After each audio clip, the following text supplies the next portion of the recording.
Question and answer time with Todd and Aaron.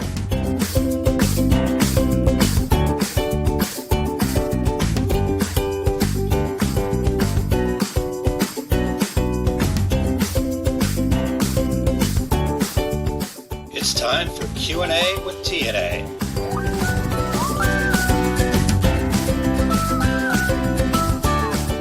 By the way, that stands for Todd and Aaron.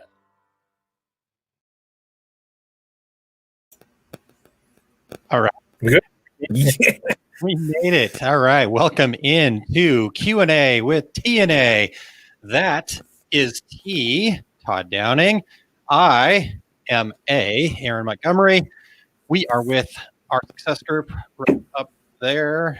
And you can call us USPS because we're late. But hey, we're just like the post office. We never run on time. And yes.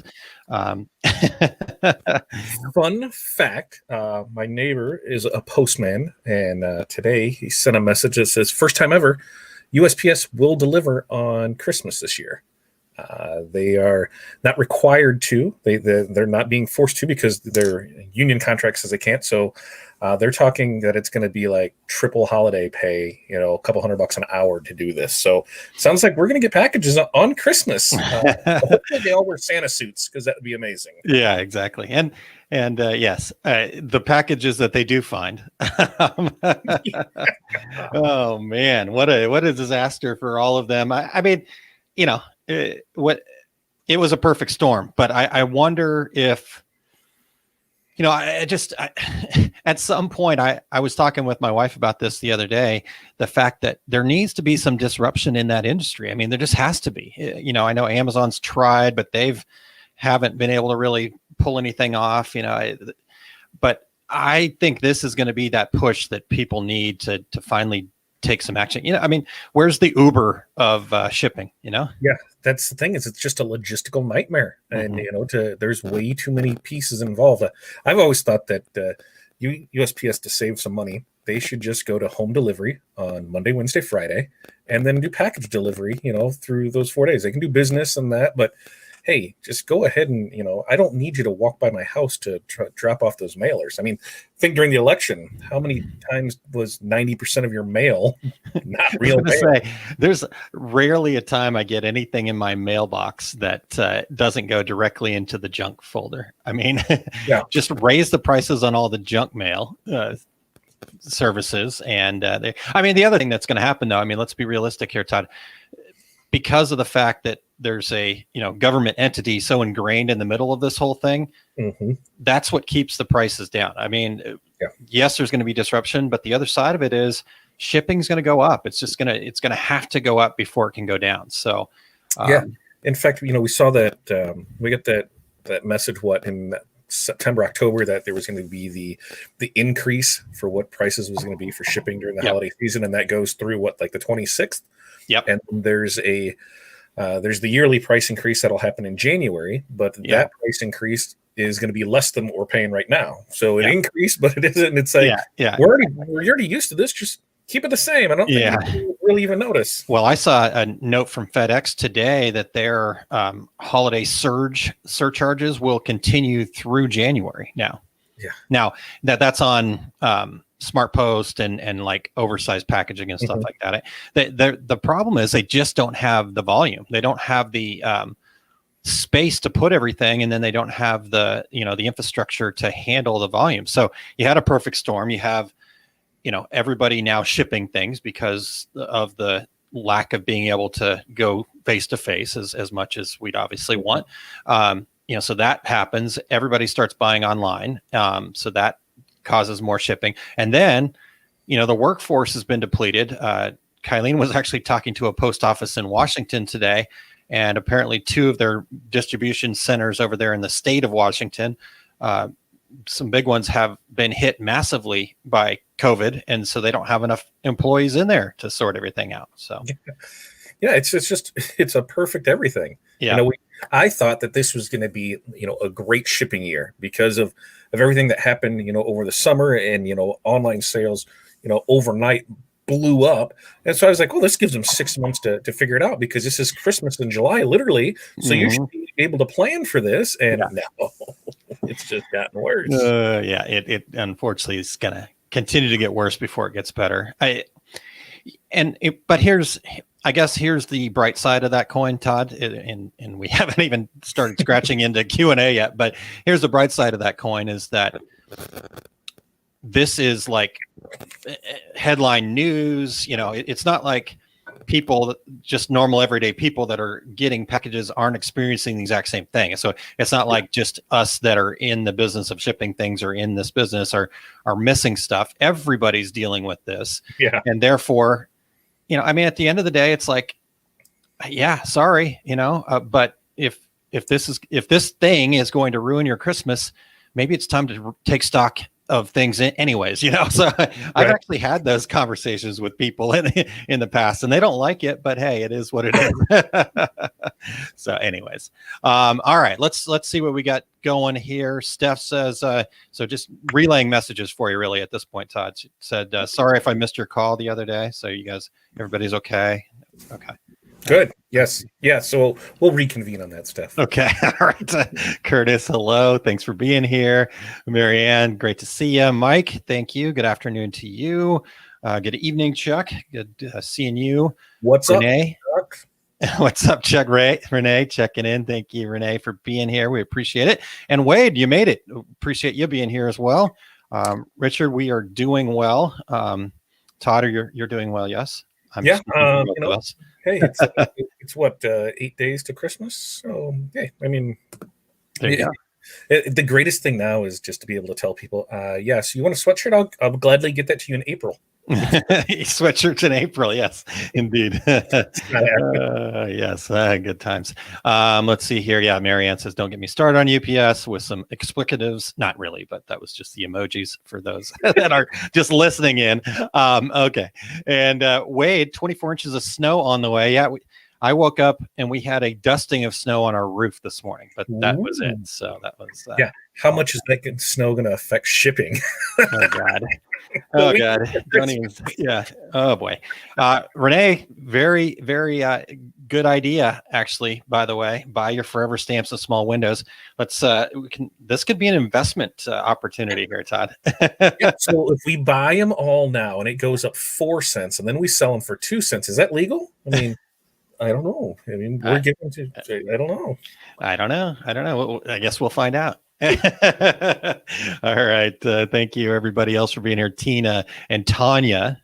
And Becky, happy hump day to you as well. And Darla checking in from Alabama. Appreciate you being along for the ride, Darla. Good to see warm in Alabama. I mean, I think it's like 29 degrees here. Alabama? Why do you think Alabama's warm? It's warmer than 29. Alabama's south. It's okay. It's not like we're talking about like Phoenix or something here, man. You know. Did it tell you Alabama's probably warmer than here? All right. Well, we'll find out. Darla, what's the temperature there right now? Yeah, I need to see what the temp is there. Yeah, we need the weather report, people. Let's. It's 42 in Birmingham right now. And and next week it's going to be in the 60s for Christmas. All right, so, you are right. 45 degrees there, Darla. Thank you very much. So that's almost twice as warm as here.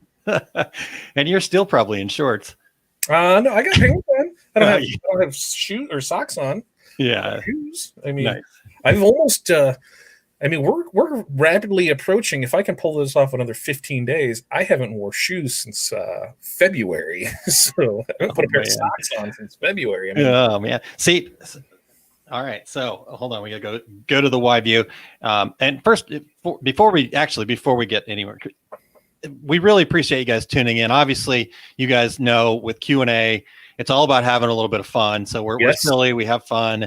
That's what the whole point of starting this was to be able to commune with you guys and have some fun. So appreciate you guys dealing with our silliness here. I'm going to show you my socks, Todd. How about that? Those will be the first socks that I put on. Promise. Okay. All right. There we go. Yeah. I've got my OSG socks on. So yeah. Those are sitting on our right I don't have in my sock drawer because I don't wear socks, but they're sitting there. I was gonna say you don't need a sock drawer. Right. I mean, look at all the space I could have for activities if I didn't have socks. So I love it. I almost bought a pair of shoes on Sunday. Almost. Almost, huh? Yeah. Yeah. Then I didn't. And then now to think about it, those other ones didn't come in either. And I don't even remember seeing a charge on my card for it. So I better check that. That was a Christmas gift. So Nice. All right. So Todd, we've got the rest of the weather reports coming in. Awesome. Rena, 70 in SoCal. So That's like 3 times warmer. Facebook user, Todd, Facebook user, if you do us a favor. And again, I know that most of you have probably done this already, and it's okay. It happens. But if you'll go to StreamYard.com/Facebook, Facebook just doesn't always like to play nicely. I think it's easier just to go to liveosg.com because, last night after my live, because I'm like, I didn't really have as many people as I normally do on there.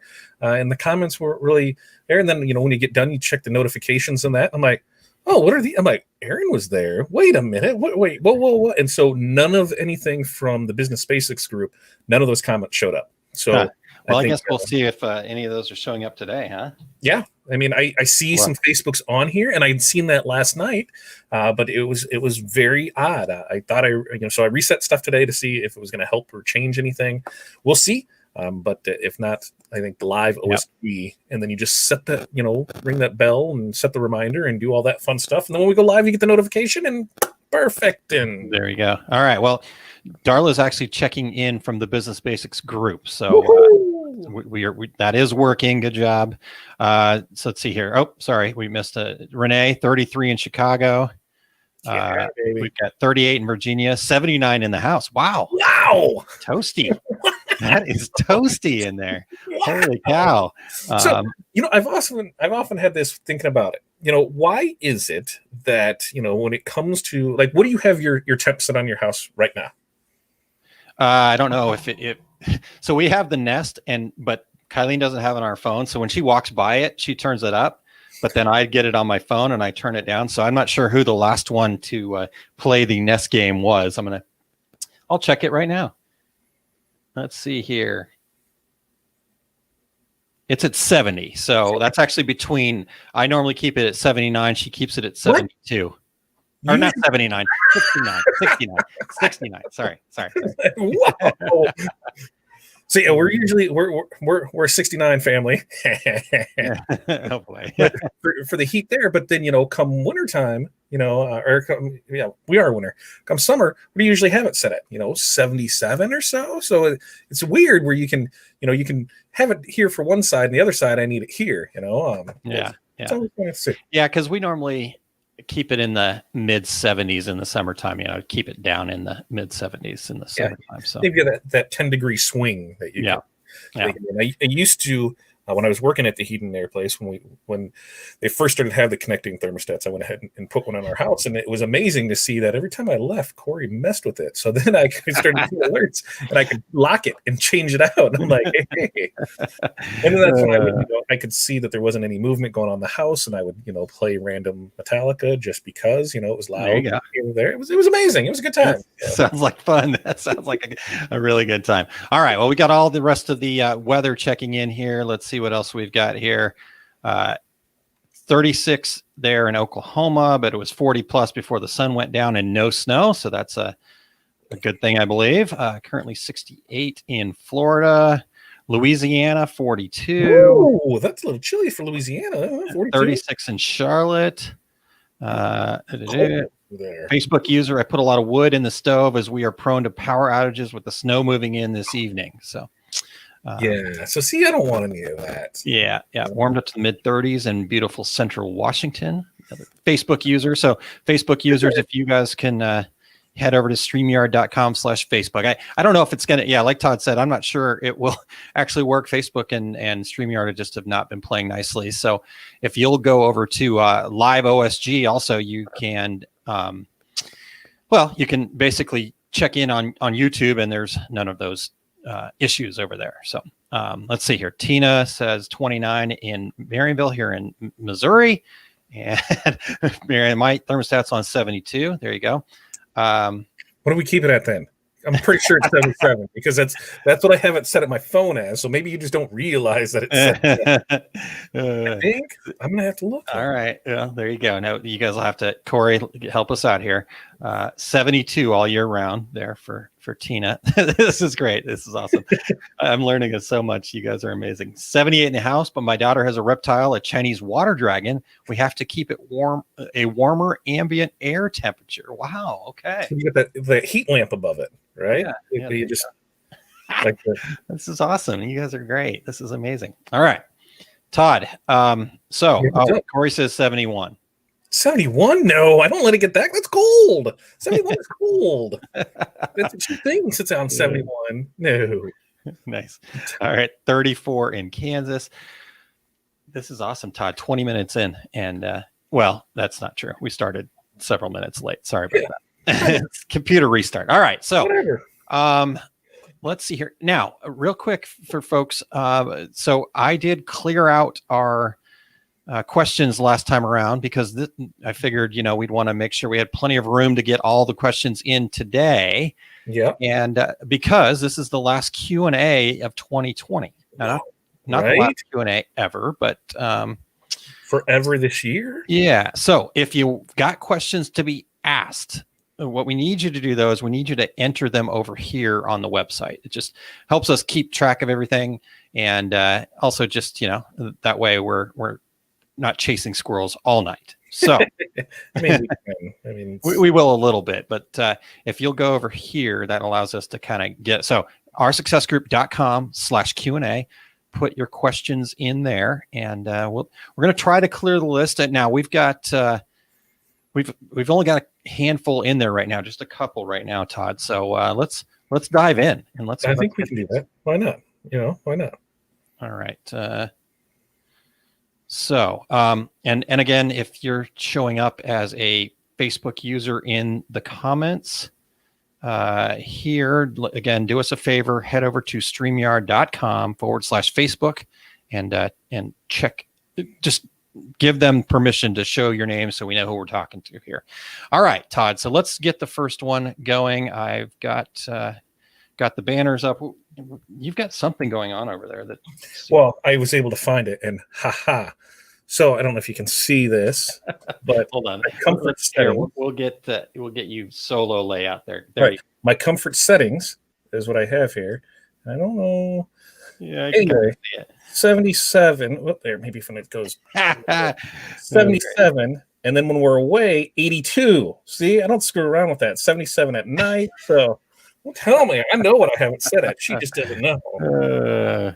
All right. So, Todd, let's get to the first one here, and let's try that again. Okay. So here is the first question for tonight. What is the process for sublimation? Can we print on anything? Can vinyl and rhinestones be incorporated into sublimation? You want to take that? Yeah, I mean, there's 3 questions in there. So I think the technical aspect of it, I'll try and get. Aaron will correct me, and then we'll move on to part 2. So the process of sublimation is taking a liquid to a gas and then dyeing fabric so it's permanent. All right. That's I think not bad. What's the technical sublimation? So that is what's happening. We're basically using heat. It is converting the liquids, the pigments, into a gas, and then those gases are transferring onto the polyester. Doesn't have to be fabric, and anything that's got a polyester coating on it. That's part 2. All right. So anything that's got a polyester, it's polyester. Those polyester molecules actually open up under that heat, and then the dye actually transfers into them. And then as they cool, they close. And so it's basically dyeing. That's why it was, a lot of people will still call it dye sublimation. It's basically dyeing the fabric, dyeing the polyester. And it's a process that requires even heat and even pressure to get, a nice, bright, vibrant image that's clean and clear. Very nice. See, you had it. Yeah, part 2. Can you print out anything? No. I mean, technically you can, but will it stay and look good? No. So you need to have polyester is the big thing. I mean, whether it's a coating or it's a fabric, the poly is what you need. The higher the poly count, the better. So there's my nutshell. Aaron, take it away with the science. Yeah, the science. Well, I mean, it's like, so what happens? Yeah. So because like if you've got a 50-50, 50% of that shirt is cotton, and cotton doesn't have that same property where the molecules open up. So the ink, while it might look like it's on there, I mean, like if you were to just transfer a sublimation transfer onto a 100% cotton deal, you'll see some of the color, but it will wash out pretty much right away because none of that's really kind of getting down into the fibers and dyeing it like with polyester because polyester is actually holding on to the pigments. So, yeah, so that's why like a 50-50, only 50% of that blend is going to actually have ink that stays in it. And, so you'll get that washed and faded look. You'll never have a bright, vibrant look to it. So it's made for polyester, I guess, to answer the other, and I'm not sure if I'm stealing this from you or not, Todd, but I'm going to do it anyways. The other part about sublimation is the inks are translucent, is what it's called, where you can kind of see through it. And so whatever the background is that you're putting it onto, that color is also going to be seen through that whatever you're transferring to. So if you've got let's say you've got a green shirt and let's say you have a light blue shirt and you're going to put a yellow sun on it, you're going to end up with a green sun because yellow and blue make green, right? I think I'm doing that right. Yeah. I'm kidding.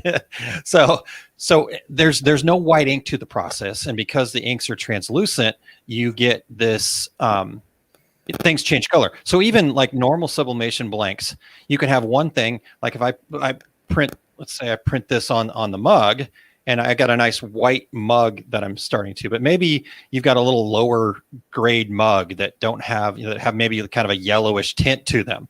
Well, the colors, no matter, even if you do it the exact same way, how you transfer this to another one, the colors are going to change. You're going to get that yellow. So when you get really deep into the whole color thing with sublimation, it can be a rabbit hole, but you got to remember that the background that you're printing on is going to affect the colors as they come out.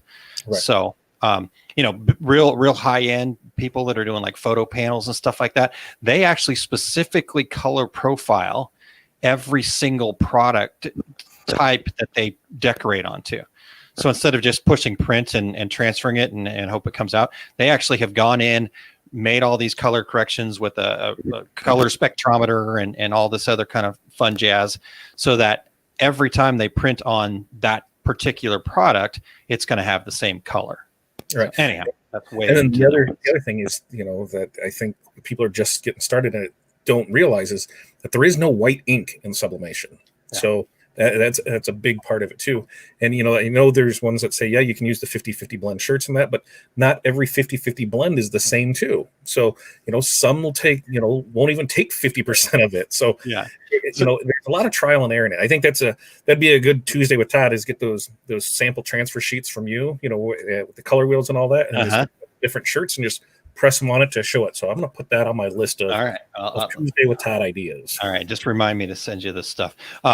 So the other part about that, Todd, is worth, I think, bringing up here is, yeah. So sometimes the way that the shirts are actually knit together, when they're called a 50-50, it depends on again, yeah, maybe there's more polyester on the outside and it's knit with some more cotton, because there's actually products like that are a 50-50, but the outside might be pretty much cotton and the inside might be the poly for the moisture wicking. So not every single, and there are even some polyesters that have certain, properties to them from waterproofing and things like that, that will also change and affect and not allow.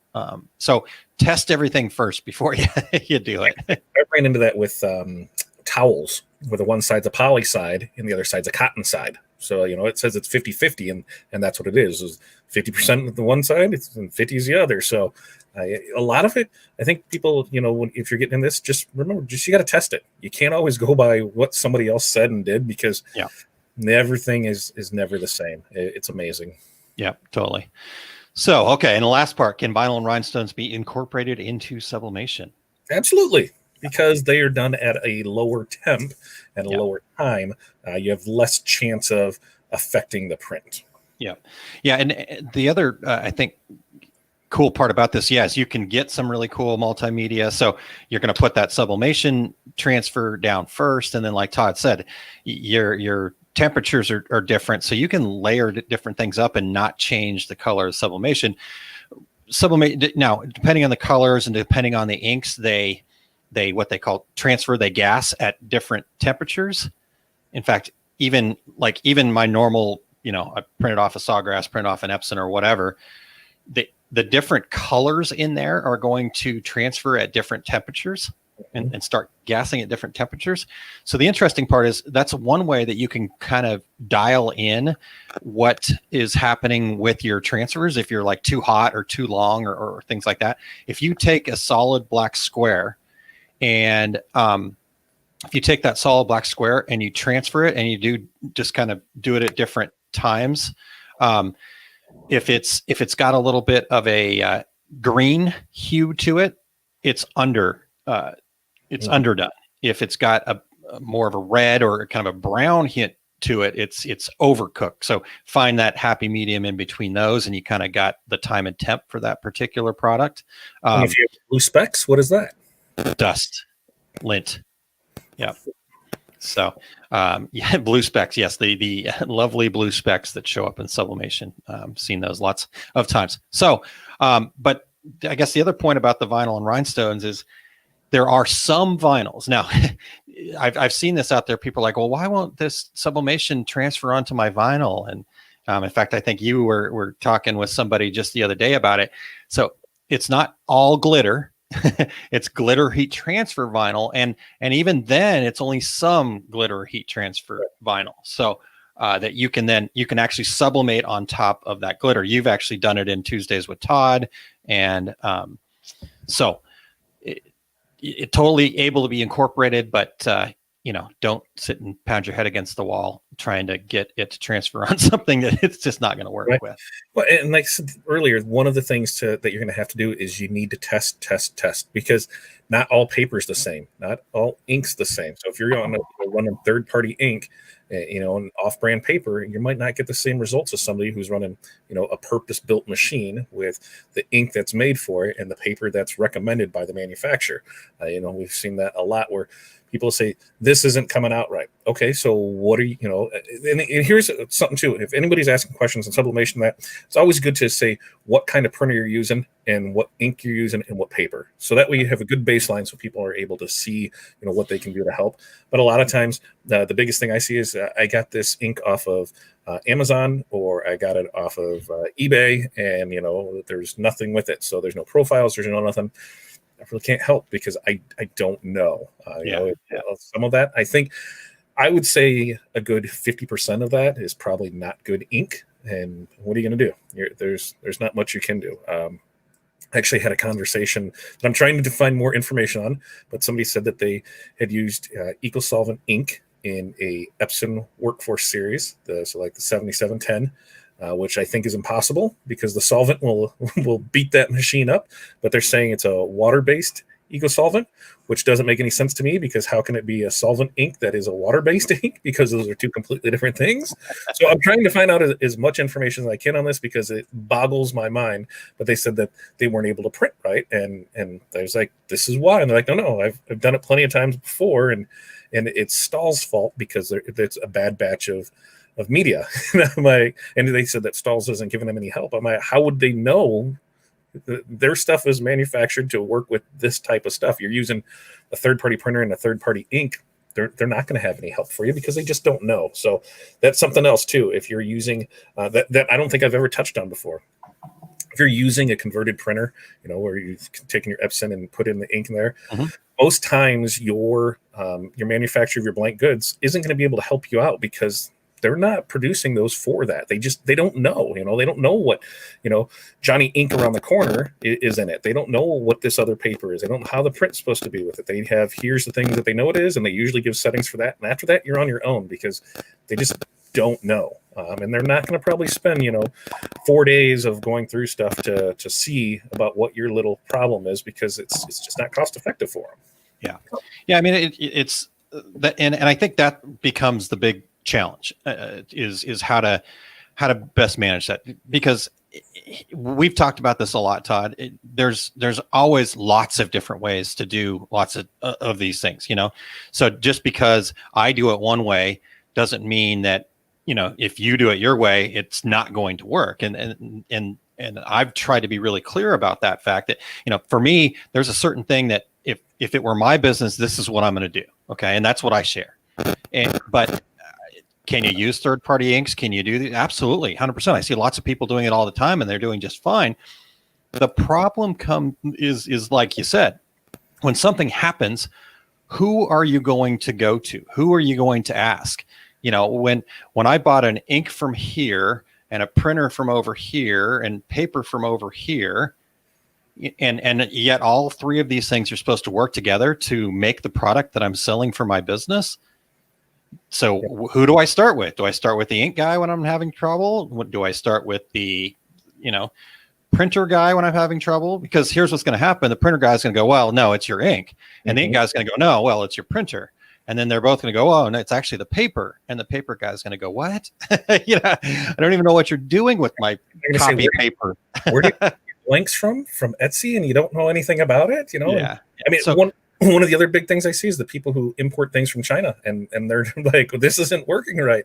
And nobody's answering myself back. And I spent $1,000 to bring these in. Well, sorry. What are you doing that? Yeah. So you got to be mindful with doing this. Yeah. You have to be, if you're going to go that route, and again, lots of people go that route and they do just fine with it. And I think that it's totally fine and you save some money and that's all fine and dandy.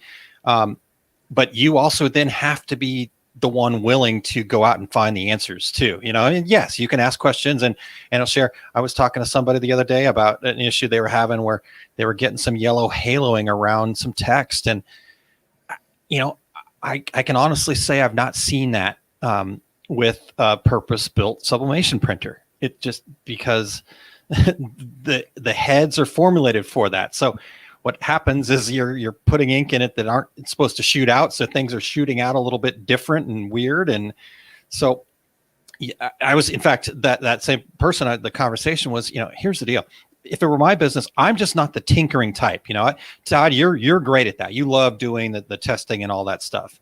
That's not my gig. It drives me nuts when something screws up and I have to sit there and figure it out. I want to push print, and I want to make the next sale and move on, so I'm willing to invest a little bit more up front to have a tool that's going to work for me all the time. And even if I can't afford it, I have to look at it as an investment. There's got to be a way, whether it's a loan, it's mom, dad, I've got to have this tool for my business, whatever it takes, but again, that's just me and my personality and the way I go about things. So it doesn't mean that like you, Todd, you do enjoy that and you're going to dig in but you go and do it on your own. Do you ask other people questions? Absolutely. Yeah. But you're not expecting them to solve your problem for you. And, starting now and going forward, you're probably not going to see me talk a whole lot about, hey, yeah, go ahead and convert your printer. Because, I've been, an Epson conversion kid for, 4 years and it's been great for me. But now that, Epson's starting to release those desktop printers, I mean, the F170 at $399, that's a sublimation ready printer from Epson with a warranty and ink. I mean, that's just a no-brainer to get into. Now, now they're not shipping until January. I just found out today. Yep. And then maybe Epson's notorious about shipping late, just FYI. And then we have, I think they're still shooting for April for the 270, which is supposed to be the 13 by 19. Yeah. But they can't even keep the 570s in stock. I was also talking to somebody about that. And at this point, what they've got coming right now sold aren't going to fill the back orders that are already there in place. So somebody and oh, you know what? It was Ree said she was on waiting list for 11 weeks. And so, you know, it's just one of those things. You gotta figure out what's going to work for you. All right.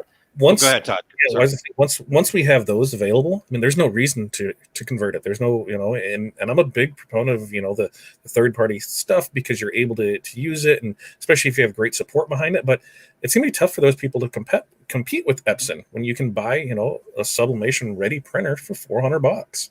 And if the 13 by 19 is probably going to be, you know, anywhere $800 to $1,200, somewhere in there, it's really hard to compete with that, because, you know, of just where it's at. So things are coming. You know, the 2021 is looking good for people, and I think it's, you knew it was going to eventually happen. You know, Epson, you know, they started big and worked their way down, and they skipped one. You know, you thought they would have had that 13 by 19 before the little guy, but yeah, you know, I think that's more to do with some of the politics in the back end. Just FYI, so the whole. There's still, I don't know, the whole patent thing, and then so I unfortunately got to see all the back end of that thing. It was silly. So, nice. But I think that this is going to prove the fact that, I think it'd be really interesting to see what Sawgrass does in 2021. So they're gonna have to do something. Yeah, it'll be interesting. All right, Todd. So first off, we had all sorts of great conversations going on while you and I were going back and forth. So I don't know if we were just talking to ourselves or not, but let's see what we got here. All right. Carolyn. Okay. You know, Carolyn says, I hate dinking around. I just want to do it. So just, kind of like Marianne says, that's why I invested in the Epson 570. The 7720 was a headache. Yeah. And that's the thing, is if you are fine with, you know, messing around with stuff, and I'm just used to it by now, you know, it's one of those where, hey, we're fine with it. You know, with what is showing up, hopefully next week, you're going to see a lot of me messing around with something. And I knew you were quiet for a reason. I hadn't really had as many conversations with you lately, and so now I know. Now I know you were just avoiding me, so I didn't talk you out of something. That's my deal. That's what I do. It still says shipment. I just checked. Shipment ready. So there's still time. All right. After this is over, Todd, we'll have a conversation. No, I'm just kidding. You know, I think we're gonna see how this all works out. I've spent more money on worse things. So Andy says, I've got a DTG printer and hate tinkering around and ruining garments in the learning phase. Yeah, that part can be a bit challenging. Andy, remind me what DTG you've got again. So we can do some things on that though too. So try to help out there. And I'm in that same boat. Yeah. One of the things that it doesn't matter what you're using, whether embroidery, laser, heat transfer vinyl, DTG, it doesn't matter. When you're just starting off, get that notebook and keep it close by. So when you do this shirt, here's the settings that I use on it, and this is how it turned out. So that way you're able to go back and look, here's the settings. I did this last time, this is where it is. And it doesn't seem like a big thing, but man, when you have something dialed in and you can do it repetitively, it just saves you so much time. This is my settings for fleece. This is my settings for, ringer shirts. This is my, whatever you have, this is just the way to go with it. And it makes things a lot easier. And then you can see that the biggest thing is that you're not making that same mistake twice. Okay, so I had this at this pressure and this at this, and it didn't turn out well. Let's not do that again. Let's find something else. So keep that little notebook handy by, and you'll turn out fine. I mean, I think that's one thing that I don't think I've ever heard it at any trade show that I've been to during any of the equipment is hearing, so you're going to screw up for the first couple days. Everything's not going to go great. You're going to ruin some stuff, and we're here to support you through that. No, everything magically works perfect. No, it doesn't. Yeah. But I think if people would set them up that way, that says, listen, you're going to screw stuff up. You're going to try it. You're going to do this. You're going to get frustrated, but that's okay, because everybody does that, and you'll get through it, because you're just going to have to work through it, and this is what you do it. I think you'd create a lot less frustration for people. Yeah. Yeah, I think setting realistic expectations definitely. I mean, it's definitely that tightrope. The sales guy wants to make the sale, and so But at the same time, it definitely is one of those things that, if you have some realistic expectations. But as Todd mentioned, if you've got that notebook there, the other thing that's really important when it comes to that whole deal is look. I think a lot of times we want to just grab something and then just kind of try it and try. Think like a scientist, okay? Set up an actual, I'm going to try this. So what happens to a lot of people is something doesn't work, and then they go and change all these settings. Oh, yeah. And then something doesn't work. And it's like, but so you don't want to do that. You want to kind of do it incrementally, so let's figure out what the challenge is. Let's think about some logical things to try, and then just try one at a time until you start to see some movement. But if you can set it up almost like an experiment to where, okay, we take out the variables, because that's what happens to, that's what happened to me for a long time was this. I wanted to let's just crank the dial and something's not working, but you actually need to kind of incrementally make those changes to kind of dial it in. So something didn't work and you came back and you increased pressure, you raised your temperature, and you increased your dwell time. What fixed it? What changed? You don't know. So you just do that one at a time. And there's a technical term for it that I don't remember, but you only change that one variable at a time. So that way you can consistently see what it was, because a lot of it, and in sublimation, time and pressure, or temp and pressure, those ones you don't see a whole lot of fluctuation with. A lot of it is in the time. Something will take a longer time. That the temp is pretty consistent on stuff, between 365 and 400. Your pressure, depending on which kind of substrate you're putting it on, is light or heavy, that dwell time, that is where a lot of it changes at. And sometimes, those 1 or 2 seconds, you might not notice something. It's going to be those 5 or 10 or 15 seconds. That's when you're really going to notice stuff. And once you have it dialed in, then you're fine. Yeah. Yeah. And the thing with sublimation is there is that window, so some of the colors start at this window, and then it goes up to here before then they start gassing back out. So again, that's where if you're dealing with something that's black that has all 4 of the colors in it, it'll be a little more green if you don't get it enough, because the reds are what take the longest to start gassing. But if you've gone too far, now those reds are going to start going back out. And so, that's your window there. But the same thing happens in all of the processes, same thing with DTG, or Carolyn says it's classic in embroidery, the classic, I changed the bobbin needle and the thread feed and it's still not working. It's like, okay, let's try one thing at a time and get to it. So, all right, let's see what else we got here comment wise. Andy's got the Brother GTX Pro. Andy, let us, reach out to us and let us know what kind of some of the things that you're running into, or how we can help with that. We're happy to share our experiences. I haven't used a Brother a whole lot, but I've definitely used DTG plenty and have plenty of friends over at Brother too. So happy to help there. Mike says, I've never sublimated anything in my life. Looking forward to it, and the amount of substrates that can be printed, and of course the money that can be made. Yeah, it is a profitable venture. It's sublimation for sure. Let's see what else we got here. Mike said, I did not want to waste time trying to convert a 7710. I read too many horror stories. I just wanted to invest in a true sublimation printer. That's a great way to look at it, Mike.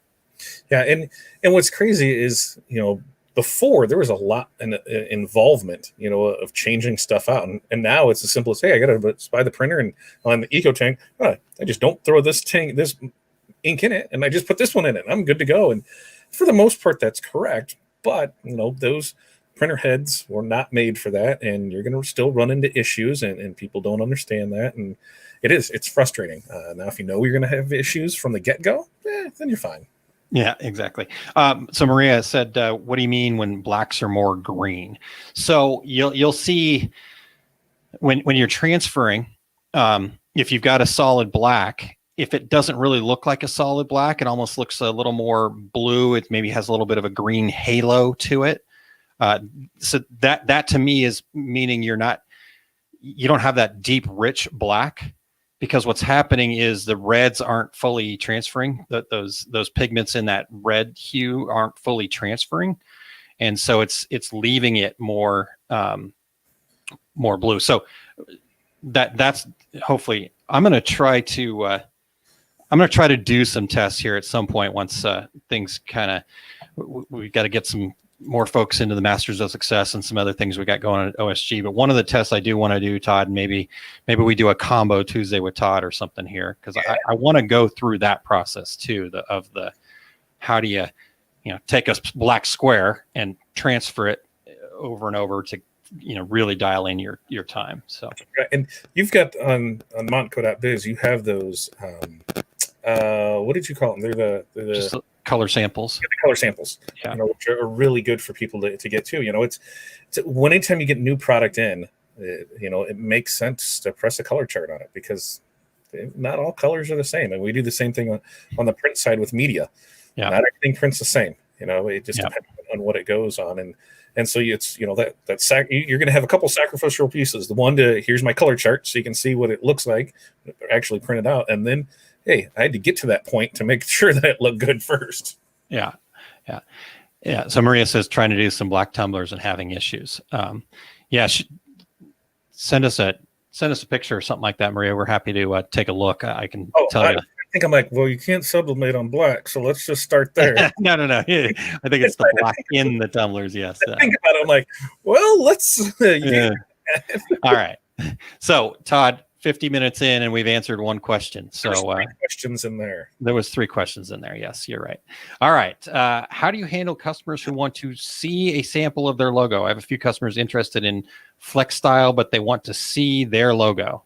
So they're going to pay for it. And the way that we do it is you pay for it, and then that gets credited back. If you're going to charge $50 for it, it'll go back towards your purchase price when you go ahead and do it, because especially on something like that, there's a setup fee with it. There's things that need to happen that need to pay for it. It's just not a digital mock-up that you're doing. If you want to see a physical one of it, I mean, you got to put some money into it. You can get the samples from. You can get the samples from stalls to show them, but if they actually want to see their logo, they're going to have to pay for it. Yeah. And I believe this was some of the conversation that was happening earlier. I know Darla was helping out and jumped in there as well. And here's all of it. So I've already spent money on the artwork and setup fee for one customer, but they're going back and forth between flexi style and embroidery. So I think each has its place. Or flex style and flexi, sorry. A lot, they both have their place. They're both good. They're both that high end, and I can't even say that embroidery is going to give it that more, or that flex style will give it more of that dimensional, because you can do that with embroidery too. It just all depends on how you're setting it up. And a lot of it's going to come down to preference, and what you do is you just make sure that it's cost effective for you to do, so you're not spending the time on it. Here's what it's going to be this way. Here's what it is this way. Here's what it is that way. And you just take it and move on. Yeah. And Darla followed. So again, I think a lot of this got addressed a little bit here earlier, but Darla said we charge prorated art fees after the first 15 minutes and allow one revision only. Customers revise you to death. And I wanted to mention too what you were talking about, Todd, with that if you are going to actually make somebody a physical sample, I think that's the best way to do it. So here's how I've always approached that style of, So I tell people, okay, we can do a sample for you. It ends up being free. Basically, we just charge you for the first sample, and then when you're ready to place the full order, then we'll give you the full amount back. So you're getting a free sample. Yep. So we're going to give that back to you when you're ready to place your full order. So because that to me is the way to kind of sell it to your customers, because people don't want to pay for a sample. When they hear the word sample, they expect free. They've been to Costco down the aisles and got a little free food for too long. So when you're talking about samples, make sure that you are also putting in there free. Now, ultimately, they're going to pay for it first, and be clear about that fact that, you're going to pay for this first one. So that way, everybody's square. And then if for whatever reason you decide this isn't the right deal for you, then no problem. But when you're ready to actually place that order, then we'll go ahead and give you the full credit back for that sample. So right. I just want to make sure that I made that clear, because I've seen people struggle with that. It's like, oh, why don't you, so-and-so does free samples? Probably not. And even if they did, you're paying for it in the back end of it. So. And I've lost count on the amount of times where I've seen somebody give a legit free sample to somebody. Here's what your shirt is going to look like with your logo embroidered on it. I did all this. That's how it looks. And then that customer never came back, but they took the somewhere else and said, this is what they need done. So, that's why you want because you want to qualify your customers. I mean, let's just be honest. If they're not spending money, they're wasting money. Yeah. Because get them in there. Yeah, no, I think that's another great point, Todd, that you bring up there. That I think this is another thing that I hear a lot, and I even said a lot. It's that the whole customer's always right. Well, at a certain level, yes, but until they actually pay for something, they're not a customer yet. True. All right. So they're not right yet. So get them to pay for something first. But before you get them to pay for something, again, like Todd said, you got to qualify them. Is this really somebody that, I can't tell you how many times I've heard stories from people, or even seen myself, where, somebody's coming and I've got the next greatest idea for the next, big thing. And, once I get this out there and in front of my people, boy, you're not even going to be able to keep up with me. I'm going to bring so much business to you. But, I just need these 12 shirts for free. Okay. So disqualify them. Yeah. Nonprofits are amazing for that. Somebody started up a nonprofit here, help us out. We're going to sell this, and we're going to do fundraisers, and we're going to do this. And then 3 months later, the nonprofit is no longer around because they didn't realize how much work it was. And that's a lot how it goes. It's just qualify your customers, so that way you're good on it. Yep. Nice. All right. Let's see here. Janessa checking in.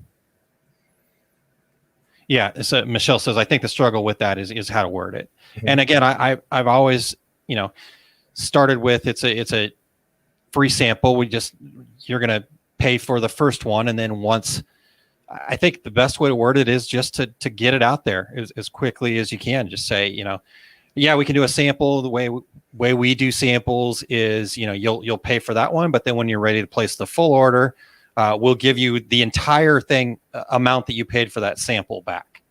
Mm-hmm.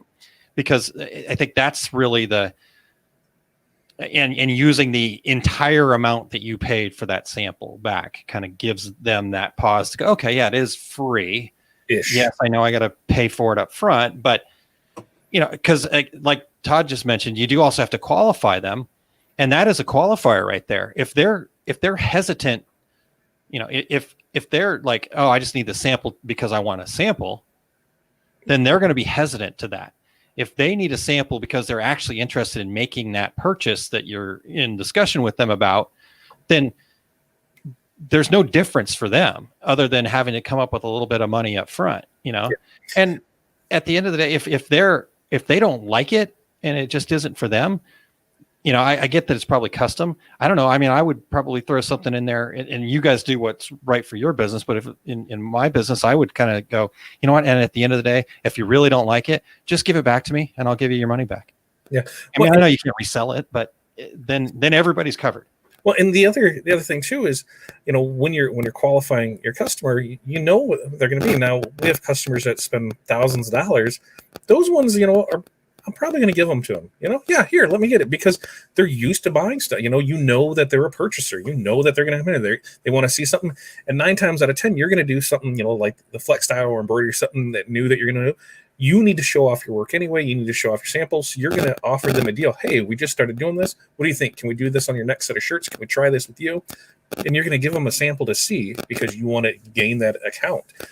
So I don't know if there is a right or wrong one, because as it comes down to it, you just qualify your customer. If they're going to purchase, they're going to buy, then great, give it to them. If they've spent money month after month or every year they do this big purchase, great. But if you're getting somebody that's just coming in off the street that says, hey, this is what I want to do and I need a sample, great, I need some money. Yeah. Let's go. Yeah.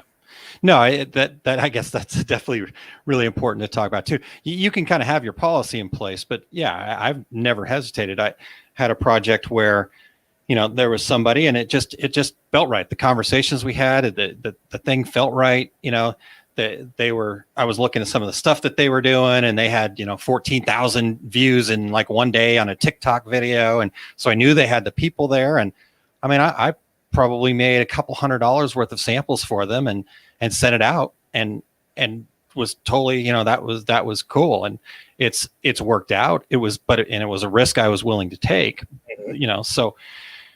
But at the same time, yeah, if you're just kind of whatever onesie twosies, regular stuff, then have that policy in place. Because the other nice part about having that policy in place, Todd, is that then you get to be the hero when you go, you know what? Well, this is what we normally do, but because Todd, you know what? You are. I can't wait to do business with you. You're super special to me. So because of the fact that you're special, now I'm going to go ahead and waive our policy. That made my day. Thank you.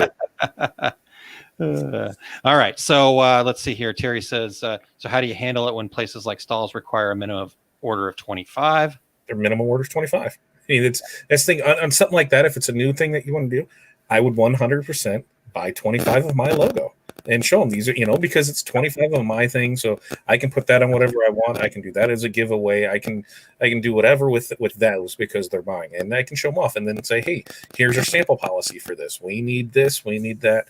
And this is how it goes, because the process, we need to have a minimum of this for it. So I can show you this, but if you want yours, this is what needs to happen because of the process that goes into it. Yeah. And anybody that is in business, they'll understand that, because they just know that sometimes you just can't buy one widget. You need to buy this because there's a process for it, because anything less than that, it's just not worth it. So if they want one, okay, it's $200. Wait, yeah. But it was $200 for 25. Yeah, that's because the minimum is 25. So whether you order one or 25, I still have to do this. So what are you gonna get? Yeah. And I definitely think that, like I said, getting creative, doing your own logo, trying to convert people over to this new process. It's just one of those things that you got to figure out a way. I know there was some conversation about digital mock-ups in some of the comments there. So if you can kind of figure that out, some of this too, I guess, Terry's saying, these are repeat customers that have always done embroidery. I just want to use my new hat press. Some of this it can also be considered a marketing expense, an investment. So yeah, maybe you are gonna, but by being able to use your new press, now you're gonna get better at it, and you're gonna get more efficient at it, and all this other stuff. So, and then great, yeah, I think Todd, good job on that one. Doing your own logo, that's it. And again, that becomes a business write-off as a marketing expense for sure. So that's why I had these done, so that way I could show them off, and we're selling test them out. So, yeah, test them out. It just works. All right. Let's see here. Let's see here. I don't know, Todd. We'll see what this next question, how this next question goes. No, I don't. You said you'd answer anything, so I'm gonna put it up there. You ready? Sure. Something. We said you'd answer anything. So technically, if it has not shipped, I haven't bought it yet. I haven't. I guess. Can I rephrase it? What are you buying? So I bought something that you're not going to share. Okay, it's all right. It's just us, Todd. It's just you and I having a chat, so no big deal. So I bought a printer. I bought a DTF printer, which is you're giving it away. Is depending who you talk to is what it is. It's either going to be direct to film, direct transfer film, whatever. Apparently US is lacking as usual, and it's big in other parts of the world. And it's been in the US for about 6 months now. I've been following along for probably the last 3 or so, And I think it's going to fill a void. Our biggest issue with our printed HTV is, like doing a logo like this, our success group. If I don't have the white on it, it sucks to weed. It's just a little lettering, and it's just not cost effective. So we don't do it for people. And I think this is going to fill that need for it. And the basic premise of it is take a DTG printer, and instead of printing on a garment, it's going to print on a film. Instead of that white underbase, it's you're printing in mirror, and the white's the top layer, and then you add some powder to it, and you put it in the oven, and then voila, you have a transfer. So if you've used Supercolor, it's Supercolor isn't really saying what their process is, but we're pretty damn sure it's this process. From everybody that I've talked to, they're like, yeah, this is pretty good. And if you were at DAX on Friday night, which, by the way, if you weren't, I think you only got, how long is that going to be up for? Another like 5 days or so? I don't remember what he said on that. I guess I just assumed it was going to always be up, but yeah. I think it was only a week or so, but there was a lot of amazing information in there that came rapid fire. Really liked how that was set up. Stalls is actually doing something with Transfer Express where it's, when they explained what it was, then I'm like, that's totally DTF. So we're going to get it in and spend a couple $1,000s and see how it works. I did not spend like the 17,000 that I could have. The machine is amazing because it prints and then it goes through a shaker and then it goes. Then it goes through an oven and comes out the end. It totally reminded me of like some Gold Rush show where here you drop in the dirt here and it goes through and gold comes out the other end. It's an amazing. I love it. The Gold Rush, yeah. So we're going to see. So there's I've got a handful of people that we do quite a bit of printed HTV for, and I'm going to be sending out samples and see what they think of it. Washability is supposed to be 50 minimum. We'll see. It was. I've been kind of going back and forth the last 6-7 months on whether I wanted a white toner or not because of those issues. But man, that just seemed like a lot of I don't knows, and just like, oh, I don't know. And this I was kind of like, why not? Let's see what happens, and yeah, why not? So that is supposed to ship out today, and I'm hoping it'll be here by Tuesday. So maybe we can do a little unboxing or Tuesday with Todd. And the great thing is depending on where people are in their business, about next week is it's kind of it for us. We take the rest of the year off where we'll do stuff here and there, but there's not a whole lot of stuff that typically comes in during that time because, Christmas is off or corporate stuff, the places are closing down this year. Who knows? It could be amazing, but typically, we slow down for that week after Christmas, going into the new year before we pick back up. So I got a week to play with stuff and have some fun. So maybe, it's going to be live central. We're just going to do all kinds of cool stuff. Awesome. All right. I'm looking forward to that. So Michelle says, no, we're only just getting them here in Australia as well. Yeah. See, so I think China and Europe is there, is where it's at. And yes, those little bitty logos, anything that's like that big, it's just a giant pain. You're not weeding that. You're not weeding something that there's a space of 1/64 or 1/32 of an inch. You're just not doing it. It's just not worth it. So we'll see how it all turns out. It could turn out to be an amazing thing. I said I'm probably going to at least a minimum of a month testing it out. I'll probably run, 5,000, so what's that, 500? Why did I say 5,000? I don't know. I'm just making up stuff now. I love it. I'm going to use it. So I'll probably run, a couple hundred prints through it, send them out, have people test them. I'm telling all of our kids here, guess what we're trying to see how this is going to work. You're going to have a bunch of shirts and who the hell knows? But I'll probably spend way too much on stuff. And so the first shirt should be 5,000, right? Or something. 5,000, man. It's 5,000. So we'll see. So you get to come along for that journey. This will be the first time in one of the things I always want to do is, hey, let's see how something works. And so now, I had the Spangle machine before we started up OSGs, and I haven't bought a piece of equipment in 14 months. So, it was just kind of itching that I hadn't bought anything this year. And and now it's here, and we'll see, and everybody will come along for the ride to see what happens. And if everything goes out great, there's another stream of revenue to come in. Yep, there you go. Yeah, Carolyn says that's what I'm weeding now, micro shit. So yeah, see, never fun. All right, Todd, we're going to back up a little bit, and when we're talking about those samples and stuff, but what if they don't like the sample and want a revision? So most of the time we do everything digitally before it even gets to a finished product. So you should have, a digital mock-up, of everything beforehand, before it gets that far. If it's made it that far and it's got to the end and you're happy with it and it represents what the digital mock-up and they're not, then you did something wrong on your end, because it should be, here's the digital mock-up of it. Here's how everything's going to look of it. Here's everything that's conveyed through it.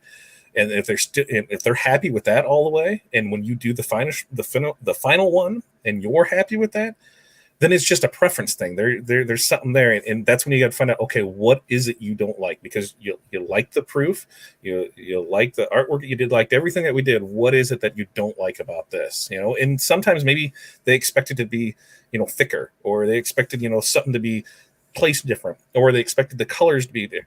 And these are all things that'll help you in the long run, because then it's like, okay, so I need to know from here, if something they thought it was going to, be, on the flex style, let's go with that. I thought there's going to be more dimension to it.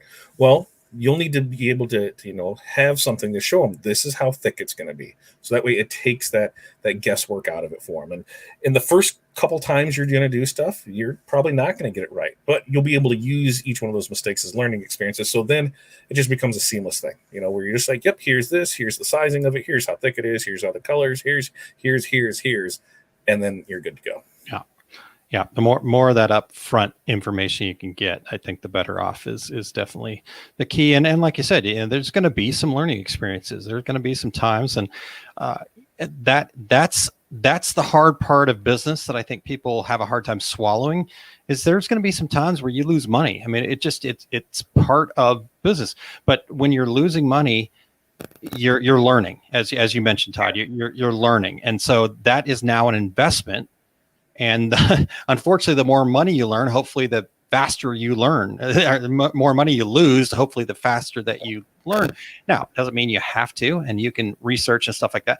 But you can go kind of try to have the perfect this, perfect that. I can't remember who the heck I was even talking to. It doesn't really matter. I was talking to somebody, and I'm like, yeah. That's what customers do. They figure out how to break it, or they figure out a way around the system, or oh yeah, if I chip here, it should charge shipping, and it doesn't. Whatever. It's like it's just going to happen, and so you have to. But if you have a good grasp on your numbers and you're pricing your products high enough, all that stuff comes out in the wash, and those losses get made up by gains. And that's why you have to both pay yourself and make a profit, because the profits are going to be what pays for the issue that comes up or something like that, or allows you to invest in new equipment and things like that. It shouldn't come out of your personal pocket. Yeah. And what was the thing? Never take a job that you can't print twice, or you can't do twice. You can't afford to do twice. That's the thing. If you're taking on a $30,000 job, yeah, better make sure that you're good, because well, you better make sure you're good. I'm not sure I 100% agree with that, but I would dive in, but I would darn well make sure that I have a lot of sign-offs and that I'm protected. I mean, it makes sense, but at the same time, I wouldn't want to, because what if I can't afford to just do like a regular job twice when I'm starting? I don't know. It's a hard one for me. Properly, did you? Maybe not. All right. Let's see. So we got that. Renee, we had the conversation earlier. When somebody comes at you about pricing, and hey, the gym down the street, I can get this banner from Vista Print for this, and you're charging me this. Well, yeah, you're a gym and you're charging me this, and I can go to Planet Fitness for this. Now what? Yeah, exactly. It was weed out those ones that qualify your customer, and then you qualify the customer. Totally. Let's see here. So, couple other quick things while we were talking about so now we're back to talking about your machine, Todd. Are you ready for that? Sure. Why not? Andy asked, what printer have you got on order? It is an Epson P600 that has been converted. converted over to DTF. So we'll see. They said it'll be a learning process, and I'd love to. I'm just glad I didn't spend like $17K on it, because I really wanted that other one, but like, there's just not enough about it. And it was one of those where I could have got in for a fraction of what I did, but I figured if I want this, I want to have something that's going to be reliable. I don't want a pirated RIP software. So let's just not go with any of those. I want real software. I want support behind it. I wanted I want, and okay, here's where I am with it, and let's see what happens. Totally. That's great. That's awesome. There we go. So and then Michelle mentioned, interested to see how they hold up and what the running cost works out to be. Yeah, that's definitely the thing I'm really interested in too, is just the running cost of the whole thing. I just don't quite. I'm still trying to wrap my head around the fact as why nobody's talking about it still. That the people doing DTG should be like going crazy right now. We're on the beginning edge of this, Aaron. You were going to be a master of this, and you're going to be like, "Hey, I saw this 6 months ago," and I was like, "What the hell is this? What are you doing?" And that's why I got it in there before Aaron could talk me out of it. I'm like, "Nope, we're going to see what happens." I think it'll be great, and I'm sure it'll be awesome. It just, like I said, it just really makes me kind of quite. I was fortunate enough to actually be at the very start of DTG. I've got the scars to prove it. So it's so and these guys that are the players in the DTG market now, they've got a lot invested in that, and so something that's going to come and potentially, even when the white toner stuff was kind of newer and hot. They were really looking hard at it, and all of the DTG guys knew everything there was to know about the white toner stuff. And so, and when I go and ask all my current DTG friends, what do you know about this? And they're like, never heard of it. I'm like, damn it, what something's not right here. Like, oh, so they're either screwed or and I think it's gonna have its place.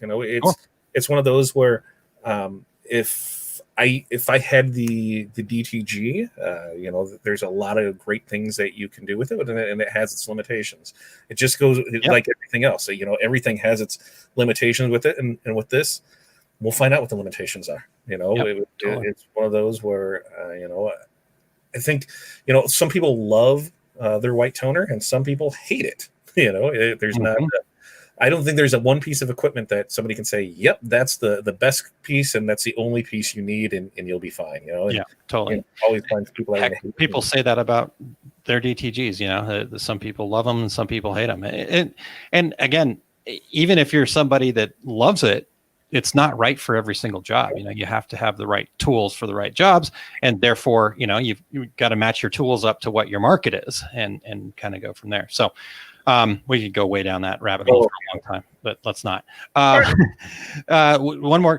Andy asks, do you have a sign-off sheet example with clauses in it? I've got a couple things that I can pull out, or a couple different. You got something, right? Yeah, didn't we have that in the 5 keys? Didn't we have some sign-off sheets in that? We did have some like policy stuff in there. Yeah. Andy, we'll do this. We'll pull out what we've got here and just to kind of get it floated back to the top of the I don't know what you call it, whatever, it floated back to the top. We'll post that in the private members group, so this is for OSG members. So if you're not an OSG member, certainly love to have you join that community, but Andy's part of that community. So and I think the other thing too is not everybody's policies and procedures work the same for everyone else. And you can put some generic ones in there, basically just to cover your own.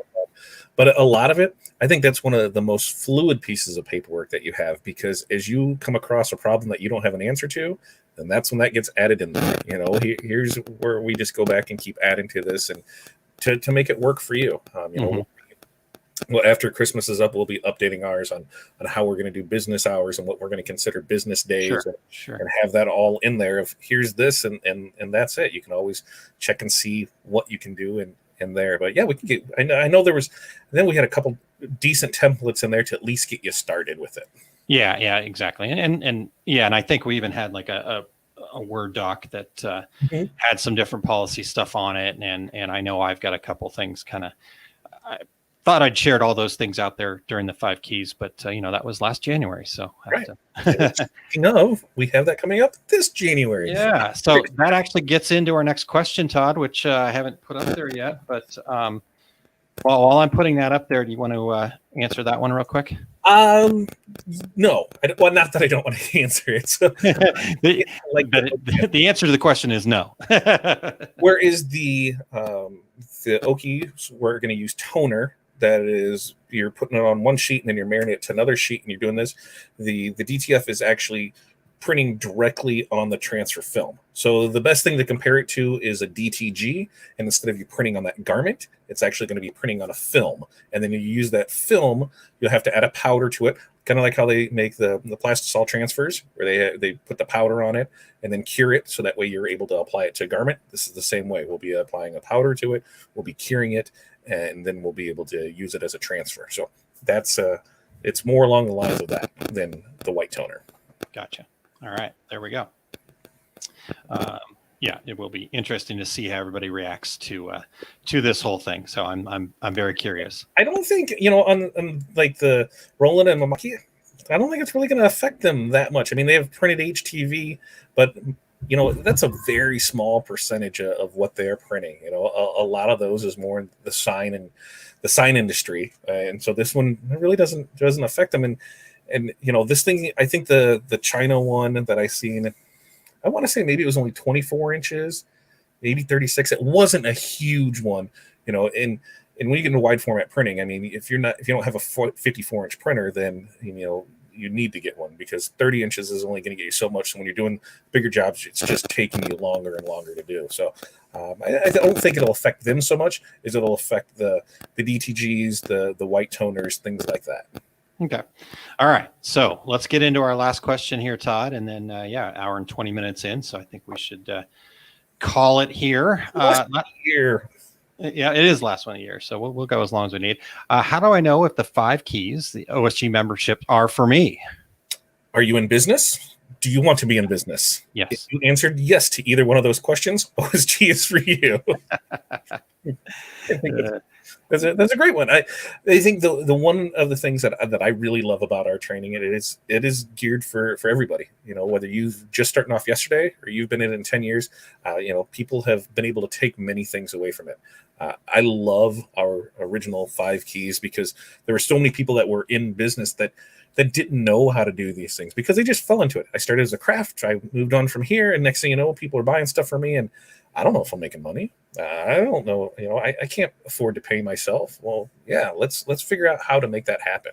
And that's where it was kind of born from. There was no real good information out there. It seemed like everything was for, here's your business. You have to be a brick and mortar. You have to do, $1 million a year in sales to be considered a business. Okay, now let's talk to you. And no, whether you're doing, a $10 a year or $10 million a year, you're a business. So let's get you with that good baseline and get you those good fundamentals and get you going in the right direction. Yeah.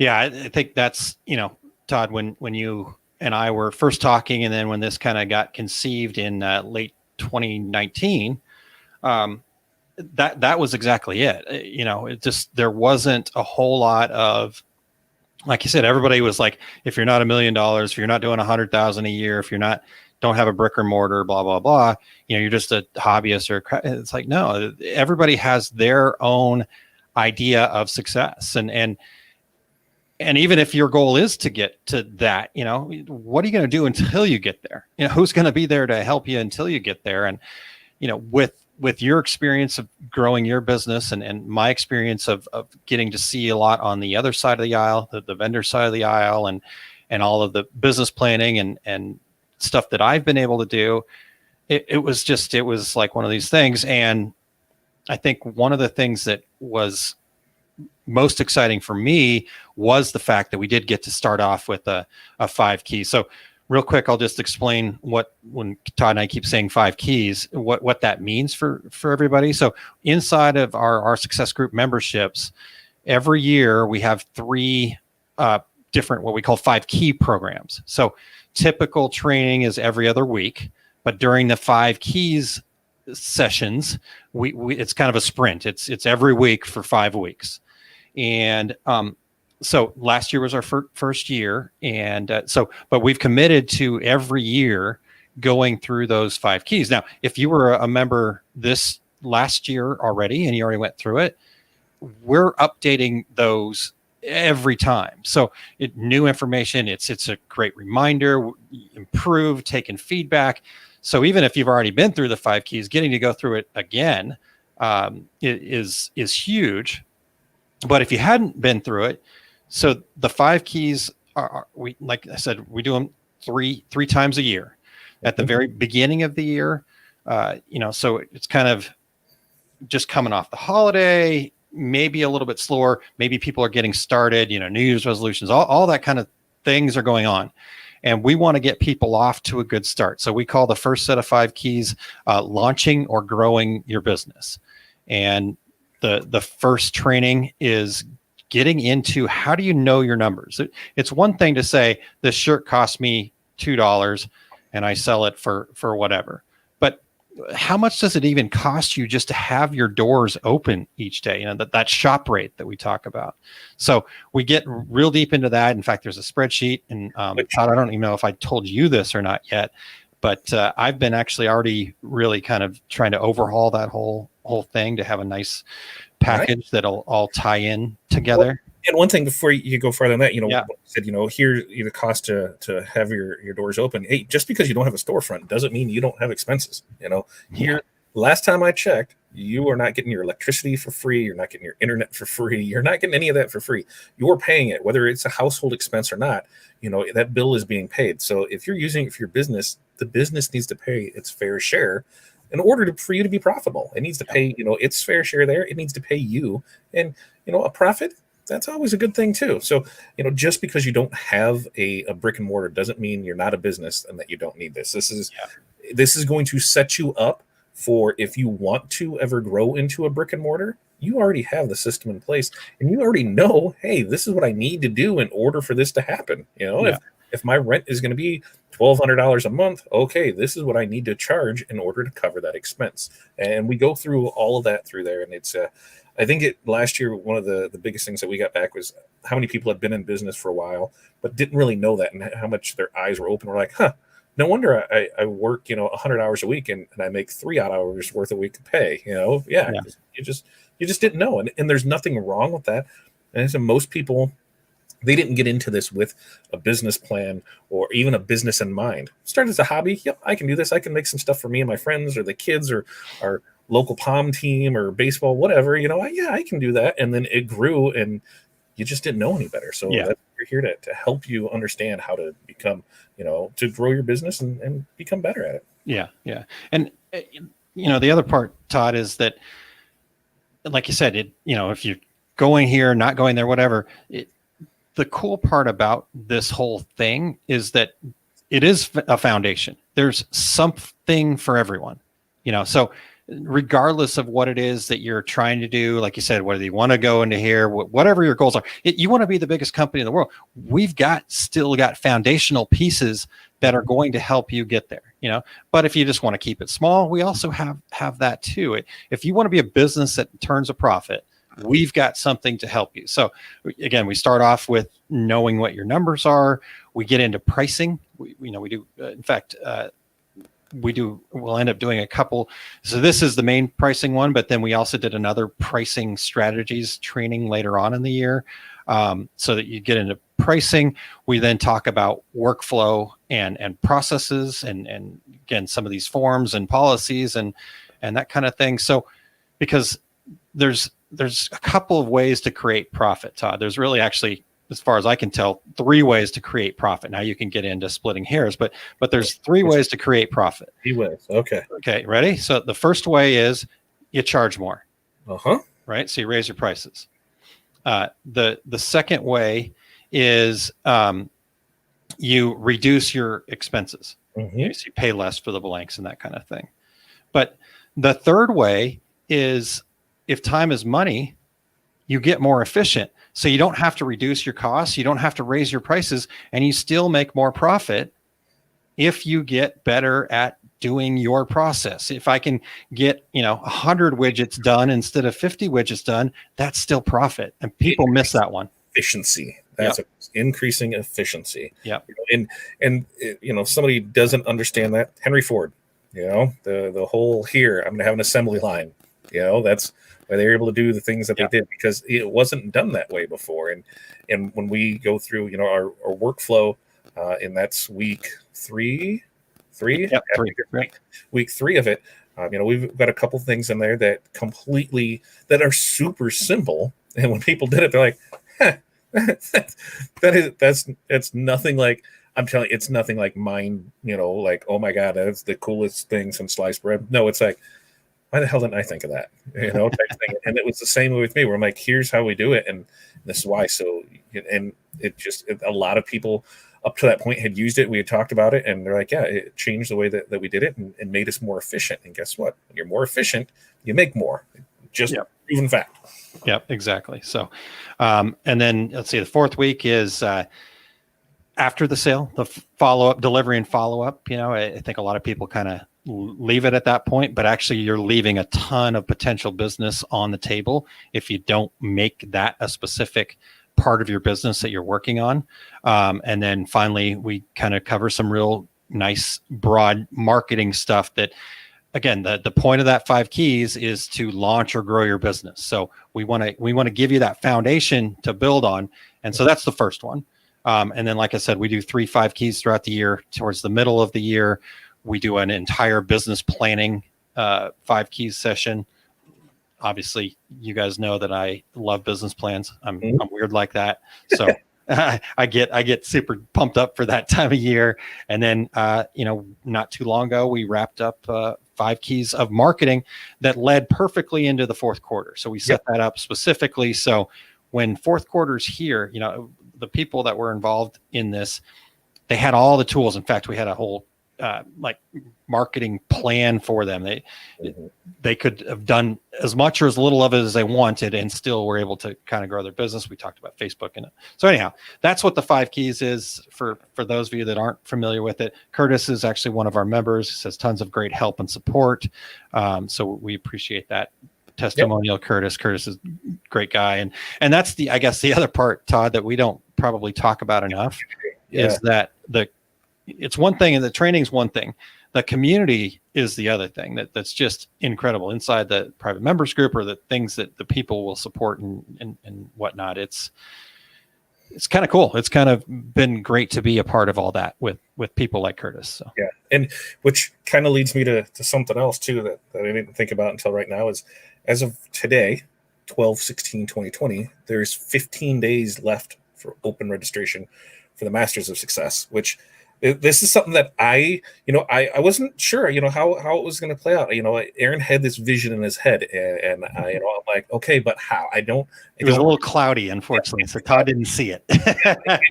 Needed that, and then when that kicked off, the light bulb clicked by the second meeting, and it just, if you really want to take your business up, that is definitely something that there's no reason not to at least explore it. Because the stuff that I've seen come out of that group has it's been amazing. And I think one of the biggest things is that support system that they've built in there.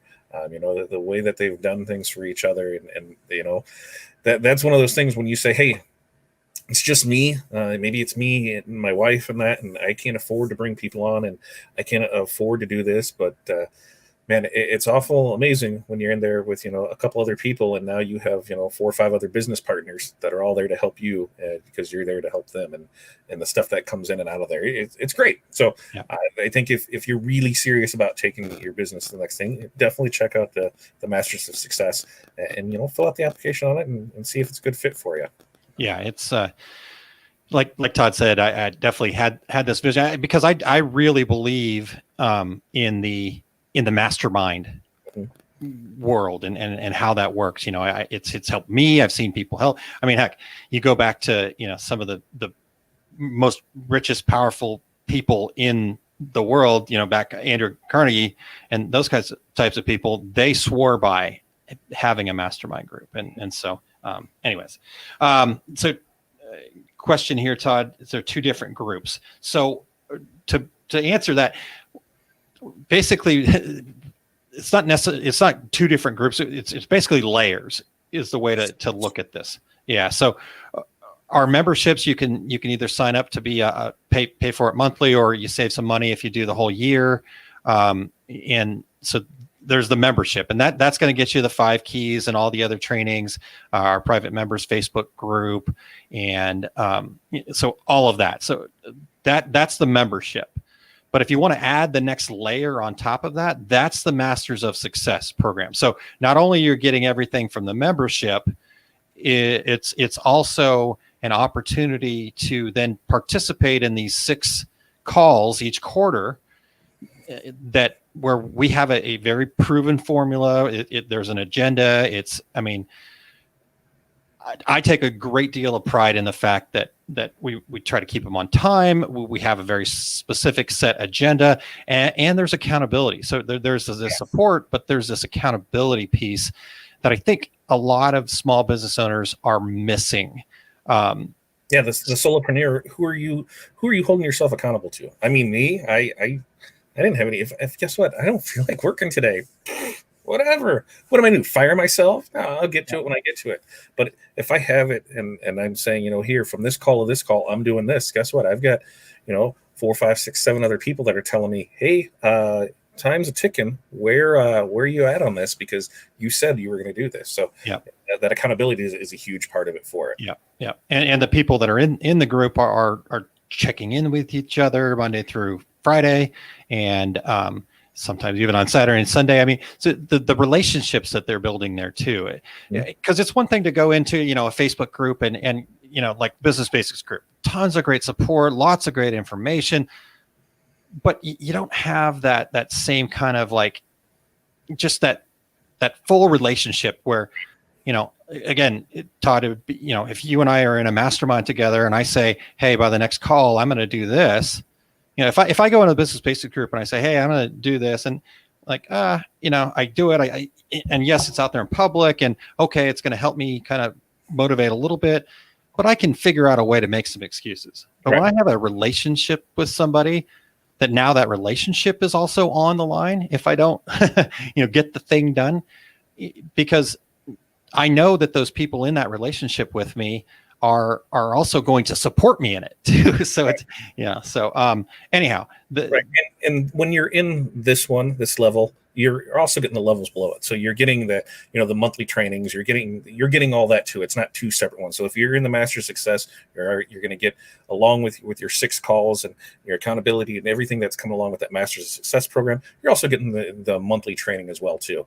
And when you do the math on it, I mean, really, Aaron, you should probably add another 0 to the price of what it should be for the value that's coming out of it when you do the math to everything that comes out. But I think I just see what has happened from it. Yeah, you turned me into a believer. Not that I wasn't a believer. I just didn't. I couldn't wrap my head around it. I was like, what? I need something to click, sure. And it clicked, and that was it. Yep. So, couple of questions in here. I think you get some great questions here. Becky asks, is everyone in the mastermind apparel decorators? So right now, and that's kind of a big part of what the application process is about.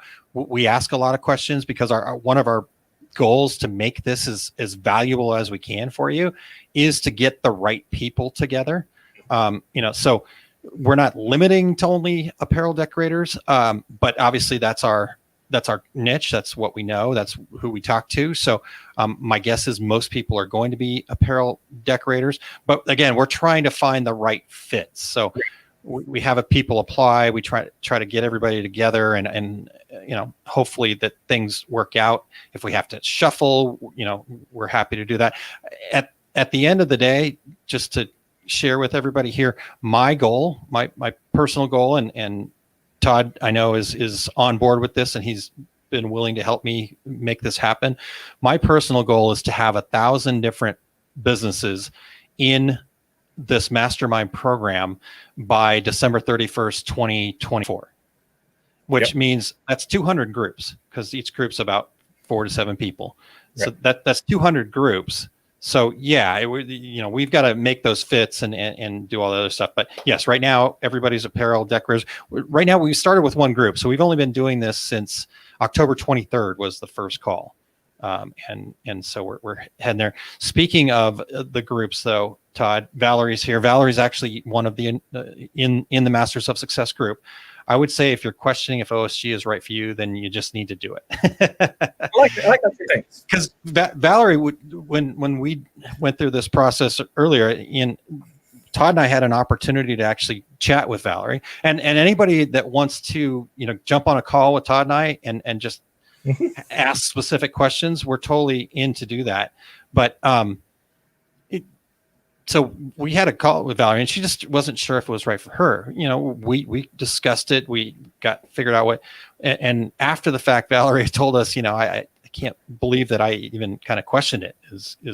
I'm paraphrasing for her, but she used some choice language in there but Aaron cleaned it up for her. But it was definitely one of those things where they just didn't know, and we're like, this is the type, these are the requirements, and you're meeting these, and you have it in you, and to see how she's coming out of this, it's been great. It's been to see everything evolve with the group of people that's in there. Is a great thing, and I can't wait until we have those 1,000 people. I mean, it's gonna be great. So I mean, really, if you're serious about your business, if you're serious about taking it to the next level, this is the thing, and that's what we really are requiring of people to be in it. That's the other part of the application process, is we want to make sure that you're serious about being in business to be in business. And even if it's always going to be a side hustle, you can still be serious about being in business, but we want you to be serious about it. So not that we don't have fun, not that there isn't, that that's not the serious part. The fact that, you're willing to make a commitment to yourself and to the other people in the group that you're going to do the work, do the things that you say. We've got one of the members in the Masters of Success group right now that is also a full-time nurse. And, and so we all know what nurses are going through right now. And she's been crazy busy, but she's still made a commitment to at least do one tiny thing for her business every day. Yep. And that's all we ask. We don't want you to go, become $1 million business tomorrow, unless that's what you want to do. So anyhow, that's kind of my pitch there. A couple of other questions real quick, and Andy and Michelle, I will get to your questions in just one second. I want to get this question here. And Todd, since I'm a butcher of names far and wide, help me out with the name here. Mrs. Cross. Okay, all right. You'll have to excuse us. We're terrible with names, first and foremost. But what's that? Danine. Well, let's just call her Danny. All right. Sorry about that. We apologize for missing your name there. But so we kind of specifically put the 5 keys where we put them for a reason. But as a member, you actually do have access to all of the training. Like Janine. Okay. I think I'm maybe even messing that one up. I said. Okay. Sorry about that. So we actually, so when you become a member, you actually have access to all the training we've ever done too. Yeah. You can go back and rewatch it. We're available. We try to be really available to everybody. I mean, we try to be really available, period. But obviously giving priority to our success group members. So you can go back and watch them later. So if you were to become a member today, you could actually go back and catch the 5 keys from last year too. Yeah. So that's the great thing is, we really try to keep it that consistent, Wednesdays at 7 p.m. Central, USA. Because I'm not sure what hours you need to add on there, but right now, it is. So in 13 minutes from now is what time training would be. So whatever time training would be. We try to keep it on Wednesdays. Sometimes with holidays, things might switch around, but that's, we try and stay really consistent on that. Yeah. And then you can watch them at any time. There's plenty of people that go back and watch them at their convenience later on. And there's other ones that they know what the training is going to be about. They'll submit questions beforehand that they'll have because they know they're not able to make the training, but here's some questions that they'll have. And then we're able to answer those for them. And and we've tried, next year, I think the plan is we're going to have more of our guest trainers on there. We just had one on this last one, and mind blowing. It was the counting side of it. It was just crazy on how to where you should do and what you shouldn't do, and how things, and she killed it. I think there was a lot of great information in that. So we'll continue to try and do things like that, because I think that one of the best thing about our training programs is it's not us telling you, hey, this is what you need to learn. It's us asking you, what do you guys need to learn? And so we build those trainings around there. The only real consistent ones that we know that we're going to do are those 3 sets of 5 keys. These are the ones. The rest of the training, because like life, your business is fluid. Things change so much that hey, what can we do to better your business, and what do you need help with? And so that's what we do, is we seek out the people and the information that you need, because you've asked for it, and that's what I really like about our program. Yep. And like I said, things evolve. In fact, I haven't told you this yet, but I was talking to a guy today that he and his wife might be in as a guest trainer this next year to talk TikTok. Ooh, yeah, interesting, huh? Yeah, They're killing it on TikTok right now. So I like the sound of that. Do they own an ice cream shop? They do not. Okay, just checking. No. But his wife is a incredible artist that will draw things on the fly. I'll show it to you. It's pretty cool. Okay. So hopefully there. Yeah. Got that. Let's get back to Andy and Michelle's questions, because this is a good question, really good question. So Andy says, Master of Success, will that be suitable for Canadians like me? And Michelle saying, I'm Australian, Canadian. That's a tough one, Ty, because I think it'll be suitable. I'd certainly love to have the conversations with you guys to kind of see what it is that your expectations will be. We want it to fill your expectations. At the end of the day, and Carolyn also says, do you have a focused embroidery group? As we build this, we're trying to find the right fits for everybody. So if it is a focused embroidery group, I know with our current Masters of Success team, the group that's in that a lot of them are doing embroidery. We've got a lot of sublimation in there and things like that. So right now, I can't say 100% sure that it's going to be obviously things are going to be different in Australia and in Canada than they are in the US.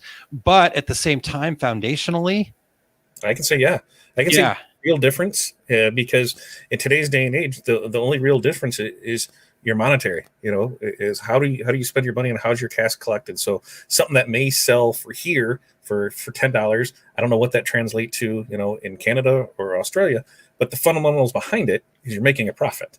The fundamentals behind your business is you want to be profitable. So I think they are good. And then on the Masters of Success side of things, the fundamentals of it are to also, be able to say, here's some things I want to work on in my business, and I'm going to be accountable to these things because I've shared that with you, and you're going to share your successes, and you're going to share what your challenges are, and you're going to get feedback from others. And again, I can't think of anything that we've talked about in the Masters of Success so far where somebody had shared a challenge that they've had that wouldn't translate kind of internationally, in a sense. So there's definitely a lot of that. The other thing that we do kind of is a requirement to be in the Master of Success is you do have to kind of commit to the calls. Now we don't have, so that's the other part of the applications. We try to get people also fit together so everybody can call. I mean, if we need to do these Sunday nights at 7 p.m., I'm happy to do that. So from our perspective, we can make the calls work whenever. So it's a Zoom call that these quarterly calls are all about, and so again, I think that at the end of the day, if we can build something to where people are going to be able to help and support each other, if we need to have calls for my time in the middle of the night, then we'll do that. And on Caroline's question, the embroidery focus group, that one, I'm kind of on the fence with, because I like having the mix of people in there. So it's the mix of ideas, because maybe somebody who is doing sublimation, will bring a different set of tools to the table that you can use those same things in embroidery, but you didn't think about it because this is all you know is embroidery. So that's one thing that I've realized with this group here is because there is the mix of people that are doing things, somebody has no clue on how this works. And so now, hey, they do. The other thing is there's also that connection. If there's somebody in there, if everybody's doing embroidery, you have the people that can help out if something happens and goes down and that, hey, what's going on with this? Then you also, on the other side, if somebody is doing something you don't do, now there's that new connection. Hey, can you work together on that? Can you collaborate on projects? So it's good to make things, to help each other out. The mashups on it are amazing. Yeah, definitely. Having that diversity in the group is definitely brings something too. So again, our goal, here's the kind of the hopefully the wrap up a little bit from my perspective, Todd, is that at the end of the day, we have a mission of providing resources that empower business owners to their idea of success. Yep. And we've kind of made a commitment to ourselves and to the OSG community that we're going to make our decisions based on that mission. Yep. And I chose 1,000 members of the Master of Success because I believe in that whole process to a point that I know that's how I can help the most number of businesses to their idea of success is by selling, so to speak, getting people to realize how important a mastermind group can be for a business owner. Right. But, if there's other resources, other times, Valerie says, I vote to move our calls to Friday mornings at 9 a.m. if you're so flexible. If at the end of the day, Valerie, that's what really was going to make a difference, and that was what was going to help me support as many business owners as I can. Bye, Terry. Eric can fill in for me. That's her 9 a.m. Is that our 9 a.m.? Because our 9 a.m. would be fine, Yeah, our 9 a.m. I'm pretty sure that's her 9 a.m., which would be my 10 a.m., and there would be no more Two Regular Guys podcasts. But you know what? I'm okay with that. She's in Idaho, so I don't. I don't know. That's the whole time thing, Time zone. All right, cool. Todd, great stuff. Hopefully, if you guys have any questions, though, I am going to just toss up real quick here. And in fact, just put it up as far as a screen share. Maybe if I can get to the right place. Break your computer. Yeah, exactly. It was not happy with me. I decided to restart right before we got on this thing today, so I have to baby it a little bit. How's my mic been? I switched mics. I got a new one. Yeah, there's been I don't know if you just have rubbed it or whatever, but I've heard a little bit of like kind of crunchiness every once in a while. So I've got it's close to where I'm writing at, so that's where it could have been what happened. All right, so the only reason I put up our website, not a sales pitch, if anybody does have any questions, they want to talk to us, they want to they want to go, I just want you to see the contact us page. You can email us, you can hit us Facebook, or if you click over here, you can actually we'll get on a call together. I mean, whatever it takes, whatever you need. Quarterly and basic. I'm guessing. I see what you're saying. Yeah. I just discovered, Todd, a typo that I need to fix on our website at Masters of Success. So Becky, this is a great question. What's the difference between the quarterly and the basic membership? It's actually not a basic membership. That's just the annual. Shouldn't say, I don't know why that says basic. I have a typo there. So this should say annual. So there's no difference between the two. It's just if you want to pay quarterly, you want to pay for the whole thing for upfront for a year. It just makes it less expensive per month if you're going in the whole 12. So way to go. Yeah, Andy, we feel the same way about you. So thank you. And let's see here. Valerie says, I think you sound better than the other day. You sounded really muffled to me the other day. Okay. Yeah. So we got a new mic, so we'll see how this one plays out. And eventually the studio will get put together. We'll have a nice studio like Aaron's. No, I won't. I've got. I told you, Todd, it's all smoke and mirrors, man. It's all smoke and mirrors. You should see the rest of it. The problem is as I'm sitting I'm at a right-handed desk. And if anybody knows what that means, when you're sitting at a right-handed desk that is next to a table, that doesn't work because you're hitting there. So I just need to, you learn that just like all of this, as things go, we adapt and we overcome and we get better. And I realized that where I thought I'm better than where I was a year ago when we were doing these. And each time I'm getting a little better. So there you go. Grow every day. It's Todd. It's that book that did you ever finish that book, by the way, The Slight Edge? I did. Yeah. There you go. That's one of my favorites, Slight Edge. If you guys haven't checked that out, it's by Jeff Olson, The Slight Edge. It's well worth the read or a listen if you're an Audibles type person. Speed if you're Aaron. Didn't even know that's another thing I learned this year, that I can listen to a book twice as fast. Didn't know that.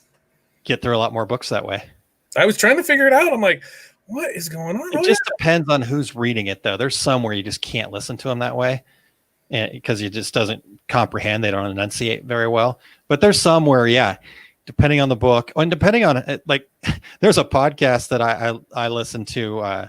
It's called The Art of Manliness. So I'm not sure how well, but it's really great, actually. My wife's listened to it, and she enjoys some of the content on there as well. Anyhow, the guy is just kind of a real slow talking. So I actually listened to his podcast at like 2 times speed.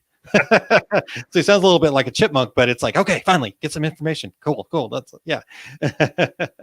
So, all right, Todd, I think anyhow, like I said, if you guys want to talk to us, click on the schedule a Zoom call there with us. Just check the calendar. You can hit us up an email, whatever works for you, reach out to us, and we're happy to have the discussion with you. If Masters of Success isn't right for you, that doesn't get us anywhere closer to our mission. So we're not going to tell you that it's right for you if it's not, Yeah. In fact, Todd, I don't know if I can't remember. Terry was her name. She started off as an OSG member, and a little ways in, you just looking at her business and what she was trying to do, she wasn't in business to be in business. It was more of a hobby, and we had a discussion with her, and it was like, okay, yep, this isn't right for you. And we, gave her money back and moved on. So, still support her any way we can, but, absolutely. Yeah. And that's the thing is a lot of times you don't know what you don't know. Yeah. And so you figure things out along the way. I've never made claim to be an expert in anything, and I never will. I know a lot more than some people on stuff, and I know a lot less than others. And I want to get as much information from people and to people as I can. And that's the only way we do it, is we just keep learning every day. Yep. Small growth. All right, Todd. I think we're almost at 2 hours now. I appreciate everybody tuning in. We had a lot of fun. 15, 20 minutes. Remember that? Yeah, we're only going to do these, 15, 20 minutes. That's what we're going to do. Then it was half an hour. I will just, anytime anybody decides they want to do something like this with me, don't ever expect it to run short. It will always run long. It's just who I am. I have no idea why. Todd, the thing at DAX, for example, I had practiced my pitch, that presentation for the DAX live thing. I had practiced that probably 4, if not 5 times. And I recorded it. I never once did it take me any longer than 8 minutes to do the presentation. Mm-hmm. I had 10 minutes at DAX. I didn't get to my last 3 slides. Yeah. I was so mad. And there was nobody asking questions. I just somehow made it longer. I don't want to stress. Yeah, so anyhow, I got to get to the point. All right. Todd, anything that we missed? I don't know. It's been 2 hours. Probably not. Anything that we shouldn't have talked about? No, I think we had a great 2020. This was, if anybody remembers how this got started, was back when COVID started to take off, and we're like, hey, we kind of want to take some of the fun, put the fun back into this, and let's just answer some questions there. And what started as a daily. Remember when we were doing this every day, and at that time it was pretty close to half an hour, because we knew we had stuff the next day, and there, and then as trainings came up and we moved stuff back. But it's been an amazing year for this, and I look forward to continuing to. I continue to look forward to TNA all the time. Todd and Aaron, yes. No, I do think that this has been really fun, Todd. I kind of, when you brought this up, because this was Todd's idea, and it's been a great idea. I was kind of like, I don't know, every day.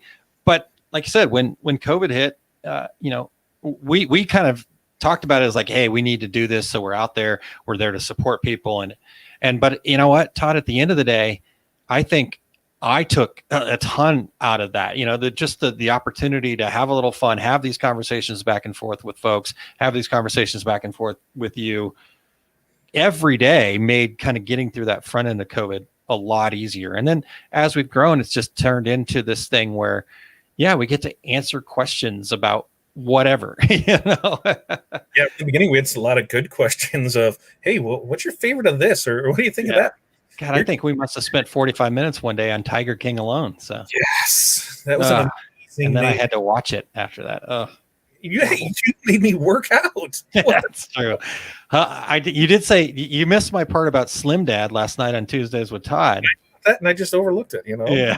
See, that's why I thought maybe you were getting my comments and you just weren't sharing them because of what I was saying. But then the only time you'll see Slim Dad is when he's got a Slim Jim in his hand.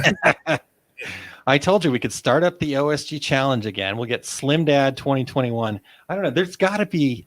I mean, I could start doing meth too. And I don't want you to start doing meth. Results are going to be the same.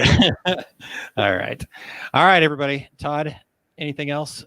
Nothing. I think we're good. We still have to come up with a sign off for you for for pretty much all of our stuff. We actually have a sign off for 2 regular guys. I don't know why we don't have one for everything else that we do. So. I don't know. Figured out Stay Classy Idaho was bad. Nope. We're not here to offend an entire state. All right. All right, everybody. Thank you so much for joining us here tonight, and looking forward to talking to everybody. Those of you that are OSG members, next Wednesday, we are going to talk about planning for the year ahead and get into how we plan, what you should be planning, what you should be looking at. It's going to be an exciting training, and I think everybody's going to finally, hopefully, those of you that are really busy in the fourth quarter, things will be calmed down by then. At that point, it's like it is what it is, and on the 23rd, it is what it is, and so I'm looking forward to that training. Let's see what else is coming up. When's the next one of these? February? Yeah, because we're going to. It's true, because we got 5 keys in January, so it'll be the end of February before we have another Q&A. So stay tuned in February, right? We'll be back for season 2.